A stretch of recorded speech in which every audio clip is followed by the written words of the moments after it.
Hello everyone, welcome to study time with new informative video। UP PCS 2020 का जो exam है वो 11 अक्टूबर को संपन्न हो गया है और इसकी आंसर की भी आ चुकी है। और अगर अभी तक आपने मैच नहीं किया है अपना क्वेश्चन पेपर तो मैच कर लीजिए और कमेंट सेक्शन में आप बता सकते हैं कि आपका जो स्कोर है वो कितना बन रहा है।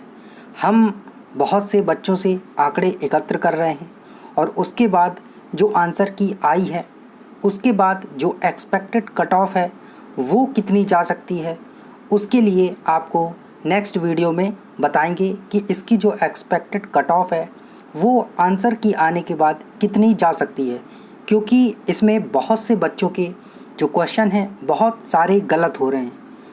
तो हम यहाँ पर जो बात करने वाले हैं यूपी पीसीएस 2020 का जो 11 अक्टूबर को पेपर हुआ था उसके बारे में, क्योंकि कई जगह से ये न्यूज़ मिल रही है, ये बातें पता चल रही हैं।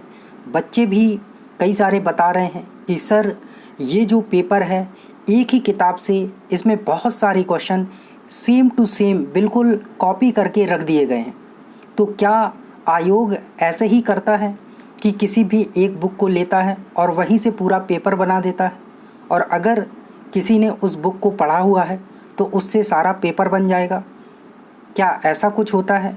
तो देखिए, मेरे पास कुछ फ़ोटोज़ आई थी, बच्चों ने सेंड की थी कि ये क्वेश्चन पेपर है और उसमें ये देखिए जो क्वेश्चन बुक में दिया है सेम वैसे ही जो यूपी पीसीएस का पेपर हुआ था उसमें सेम वैसे ही क्वेश्चन पूछ लिया गया है। तो यहाँ पर देखिए ये बुक है सौरभ चौबे जी की, और इस बुक के लिए बोला गया है कि इनकी जो बुक है इतिहास की, मॉडर्न, एंशिएंट और जो तीनों हिस्ट्री हैं उन सभी का यहाँ पर बताया गया है कि इसमें से इनकी जो ये बुक है इसमें से जैसे ये क्वेश्चन था तो पुराणों में किसको बोला गया है। तो देखिए सेम यहाँ पर बच्चों ने भेजा है कि ये देखिए सेम वैसा ही बुक में भी दिया गया है। वैसे ही अगले क्वेश्चन में मुल्तान के सूर्य मंदिर का उल्लेख, हिंसैंग और ये सारी चीज़ें दी गई हैं, सांबरपुर यात्रोत्सव, सूर्य पूजा, और अगले उन्हीं की बुक का जो पेज नंबर है नेक्स्ट पेज उसमें ये दिया गया है। यहीं पर एक ही चीज़ दोनों जो इस क्वेश्चन में जो दोनों वो दिए गए थे आपको मिलान करने के लिए, दोनों चीज़ें यहाँ पर मिल रही हैं। और सेम चीज़ अगले क्वेश्चन में देखिए, औरंगजेब ने गोलकुंडा किले पर, और ये सारा चीज़ दिया गया है कि गोलकुंडा का उस समय प्रशासक कौन था। तो ये देखिए सेम क्वेश्चन है और यहाँ पर ये दिया गया है कि अगला जो क्वेश्चन है कि एग्रोनोमोई का निर्माण ये किसने किया था, ऐसा कुछ पूछा गया था। तो सेम वो क्वेश्चन यहाँ पर दिया गया है। अगला था कि अकबर ने लड़कों और लड़कियों के विवाह की आयु निर्धारित करने का प्रयास किया था, और अगला भी पॉइंट दिया गया है। तो सेम क्वेश्चन जो था इनकी बुक में एक ही जगह दोनों चीज़ मिल गई हैं। तो बच्चों ने ये बताया है। अगला क्वेश्चन देखिए कि निम्न में से कौन सी जो किताब है नौरस पुस्तक लेखक थे, इनके कौन थे लेखक। तो इब्राहिम आदिल शाह दुती, और नेक्स्ट पेज में ये दिख रहा था कि इब्राहिम आदिल शाह दुती और इनकी किताब है नौरस। तो बच्चे लगातार बोल रहे हैं कि सर एक ही किताब से, और ऐसे भी और भी फ़ोटोज़ आई थी, मैं यहाँ पर दिखा नहीं सकता हूँ आपको, ढेर सारी फ़ोटोज़ भेजी थी। तो क्या ये सच है कि एक ही किताब से पूरा पेपर दे दिया गया है, और इसमें कितनी सच्चाई है? क्या आयोग ऐसा ही करता है? तो देखिए बहुत से लोगों का मैंने देखा है कि उन्होंने अपना कमेंट दिया है, बताया है कि हाँ आयोग यही कर रहा है, और क्या आयोग इतना गिर जाएगा। तो देखिए आयोग जो भी करता है, माना कि आयोग में बहुत सी गलतियां हो रही हैं, पिछले कुछ समय से आयोग अपनी तानाशाही करता चला आ रहा है, लेकिन इतना भी नहीं गिर गया है आयोग कि ये सब करेगा कि एक ही बुक में से पूरा क्वेश्चन पेपर दे देगा। और ये भी नहीं है कि केवल इन्हीं की जो बुक है इसमें ही ये क्वेश्चन मिल रहे हैं। मैंने भी काफ़ी रिसर्च की है, इस बुक को भी देखा है, और जो अदर बुक्स हैं, कोई SK पांडे और ऐसे करके बहुत सी बुक्स हैं, उनमें भी देखा है। तो क्वेश्चन हर जगह हैं, किसी में पेज नंबर सेकंड में है तो किसी में थर्ड में है, किसी में ऊपर दिया है तो किसी में नीचे दिया है।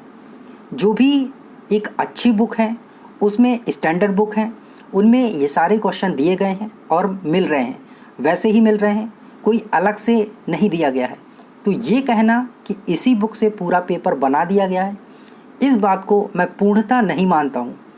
मैं इस बात की पुष्टि नहीं करता हूँ कि जो ये पेपर था पूरी तरह से इसी बुक से बन गया है।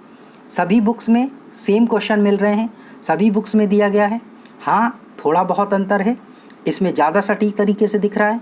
हो सकता है आयोग ने यहाँ से कुछ क्वेश्चन लिए हों, लेकिन ये नहीं है कि आयोग ने पूरा पेपर ही इसी बुक से बना दिया है। तो ये कहना सही नहीं है कि पूरा पेपर यहीं से बन गया है।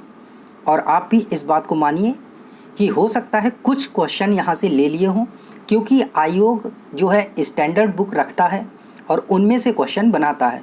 और लगातार मार्केट में स्टैंडर्ड बुक्स आ रही हैं, और जो भी प्रोफेसर होते हैं अच्छे, उनकी बुक्स आयोग प्रेफर करता है और वहाँ से क्वेश्चन जो बनाता है तो उनको एग्ज़ाम में देता है।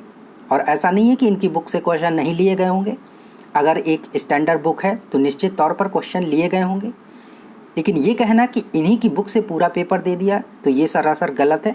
और आप भी इस भ्रम में ना रहें कि अगर आप ये बुक पढ़ लेंगे तो आपका सिलेक्शन हो जाएगा, और अगर अनदर कोई बुक पढ़ेंगे तो सिलेक्शन नहीं होगा। सभी बुक में जो स्टैंडर्ड बुक हैं, सभी में अच्छा मटेरियल दिया गया है, अच्छा कंटेंट है।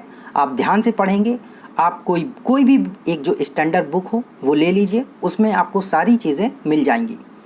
So thank you. यही थी इन्फॉर्मेशन कि ऐसा नहीं है कि एक ही बुक से सारा क्वेश्चन बना दिए गए हैं। तो इस बात का आप ध्यान दीजिए। आप पढ़े लिखे हैं, सेंसिबल बनिए थोड़ा। एक बुक से, और आयोग एक ऐसी संस्था है जो पूरे प्रदेश के लिए एग्ज़ाम करवाता रहता है, और इतना बड़ा एग्ज़ाम करवाता है, तो इतनी घटिया हरकत नहीं करेगा कि एक ही बुक से, कोई 5th और 8th और 10th का एग्ज़ाम नहीं है कि एक ही बुक से सारे क्वेश्चन दे दे। तो आप भी ज़रा इस बात को ध्यान से सोचिए। मानते हैं कि 2, 4, 10 क्वेश्चन दे सकता है, लेकिन ऐसा नहीं है कि पूरा पेपर इसी से दे दे। और जो क्वेश्चन इसमें दिए गए हैं वो अन्य बुक्स में भी दिए गए हैं। तो इस चीज़ का ध्यान रखिए। जो भी आप स्टैंडर्ड बुक पढ़ रहे हैं उसको अच्छे से पढ़िए, रिवाइज़ करिए, ज़रूर एग्ज़ाम में आएगा। So thank you. मिलते हैं नई इन्फॉर्मेटिव वीडियो के साथ। और अगर अभी तक आपने इस चैनल को सब्सक्राइब नहीं किया है तो चैनल को सब्सक्राइब कर लीजिए। यहाँ पर आपको सरकारी नौकरी से संबंधित छोटी बड़ी जो भी अपडेट मिलती है वो आपको समय समय पर प्रदान कर दी जाती है। Thank you.